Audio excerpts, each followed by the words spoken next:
नमस्ते महाराज जी, त्रिवार नमस्ते महाराज जी। महाराज जी, मेरी शंका ये है कि अणिमा और लघिमा जो रिद्धियाँ होती है, अणिमा और लघिमा, वो रिद्धियाँ क्या आज के युग में भी पॉसिबल है? महाराज जी तो मान लो इतनी तपस्या करते हैं और अगर उनको वो रिद्धियाँ वो नहीं मिले या दूसरी रिद्धियाँ मिलती भी है तो उनका महाराज जी उनका उपयोग क्यों नहीं करते? अगर वो उपयोग करें तो समाज के लोग दूसरे देवी देवताओं के पास में भी नहीं जाए और जैन धर्म की प्रभावना भी बढ़े। देखिए, मेरी ऐसा शंका है, समाधान कीजिए। शास्त्र के विधानानुसार पंचम काल में कोई रिद्धि नहीं होती। रिद्धि का मतलब है तपो विशेष से प्रकट चमत्कारिक शक्ति। ये सारी शक्तियाँ स्वतः प्रकट हो जाती है। पंचम काल में ये होती नहीं, चतुर्थ काल में होती है। पंचम काल में वर्तमान में ऐसी कोई रिद्धियाँ नहीं हैं। सिद्धियाँ जरूर हो सकती है, रिद्धियाँ प्राप्त होती है, सिद्धियाँ की जाती हैं, लेकिन मुनिजन अपनी सिद्धियों का प्रयोग नहीं करते। प्रयोग करने में भी उन्हें दोष लगता है, इसलिए वो उनका प्रयोग नहीं करते हैं। पर उनके पुण्य का प्रताप कुछ ऐसा होता है कि बिना किसी प्रयोग के ही लोक का सारा काम हो जाता है। मैं आपको एक घटना सुनाता हूँ। सन 1987 में गुरुदेव के सानिध्य में नैनागिरी में पंचकल्याणक गजरथ प्रतिष्ठा महोत्सव होना था। नैनागिरी में पूरा ड्राई एरिया, प्रशासन लगा हुआ था। 400 फुट तक के बोरिंग कर लिए, एक बूंद पानी नहीं। पूरी कमेटी हैरान परेशान, पानी के बिना इतना बड़ा महोत्सव कैसा होगा। 5 लाख लोगों की उस आयोजन में सम्मिलित होने की संभावना थी।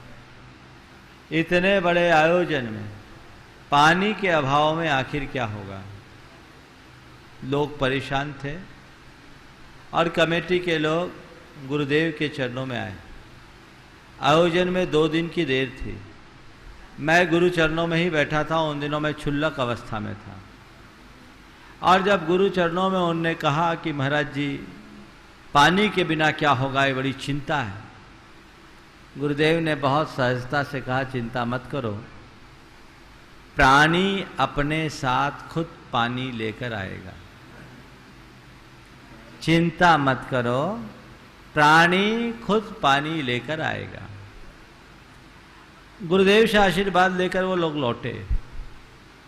रास्ते में उनके मन में आया कि एक नाला के किनारे बोरिंग कर रहे थे, जो 35 फीट के बाद दलदल निकल जाने के कारण, दलदल आ जाने के कारण रोक दिया था। चलो उस पर पंप चलाकर देखते हैं। उस 35 फीट के बोर में उनने पंप चलाया और प्रति घंटा 5000 गैलन पानी उस छोटे से बोर ने दिया। और एक छोटे से बोर ने इस पूरे महोत्सव को पानी पिला दिया।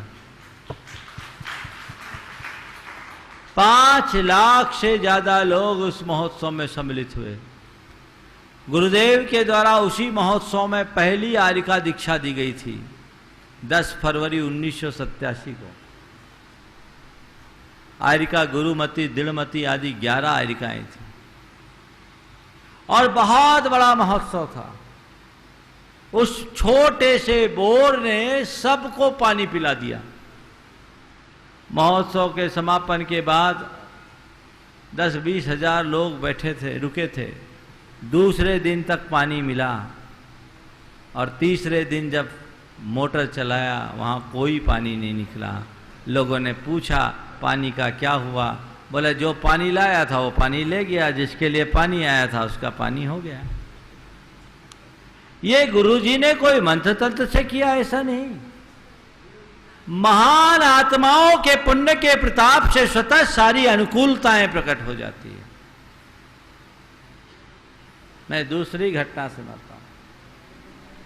1994 में संघ अमरकंटक में था।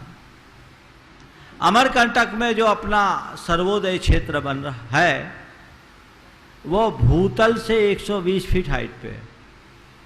वहाँ की रोड से 120 फीट की हाइट है अपनी। ऐसे ही वो समुद्र लेवल से 3600 फुट ऊंचा है। हिल स्टेशन है और पूरी बॉक्साइट की खान वहां नीचे कुआं से पानी आता था जिसमें 80 हाथ रस्सी लगता था। पर कुआं के बिना क्षेत्र कैसे होगा? कमेटी कुआं खुदवा रही थी।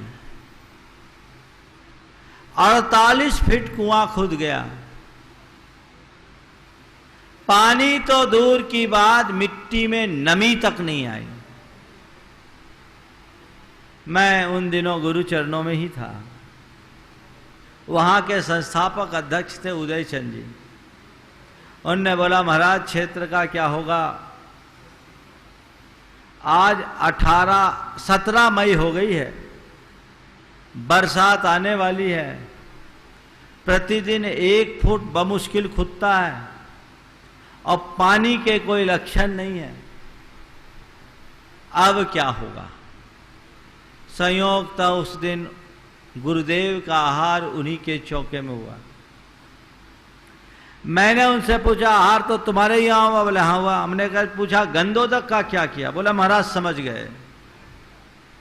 उन्होंने गुरुदेव का गंदोदक उस कुएं में डाला, गड्ढे में, अभी कुआं नहीं है, गड्ढे में डाला और उस दिन 2 फुट खोदा, 49वें फुट पे पानी निकल गया। ऐसा पानी निकला कि पूछो मत। तय था कि कम से कम 80 फुट खोदना है। 62 फुट पर ब्रेक लगाना पड़ा, कुआं ही नहीं खोद पाए। और ये इतना अच्छा कुआं है, वो ठेकेदार ने जिसने कुआं खोदा बोला, मैंने इस पूरे इलाके में 200 कुआं खोद दिया, लेकिन ऐसा स्रोत कहीं नहीं मिला। तो ये क्या है?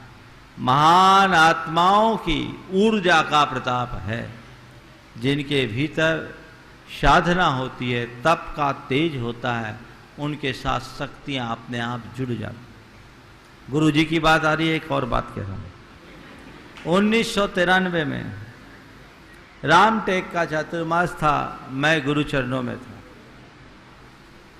एक व्यक्ति जो एक साधु के रूप में था, हाई प्रोफाइल लोग उसके साथ थे। चेहरा बड़ा तेजस्वी, बड़े बाल, माथे पर तिलक, रेशमी कुर्ता और पायजामा, गले में माला, हाथ में चमेली का फूल और पूरे शरीर में इत्र लगा हुआ था। समझ में आ गया कि ये तांत्रिक किस्म का व्यक्ति है।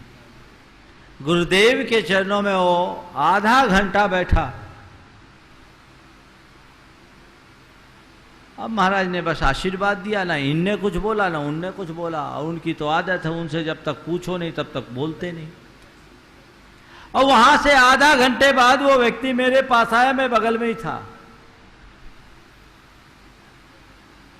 और मुझसे आकर के जो बात कही वो मैं आपसे कहना चाहता हूं, सबको कहना चाहता हूं। बोला, बाबा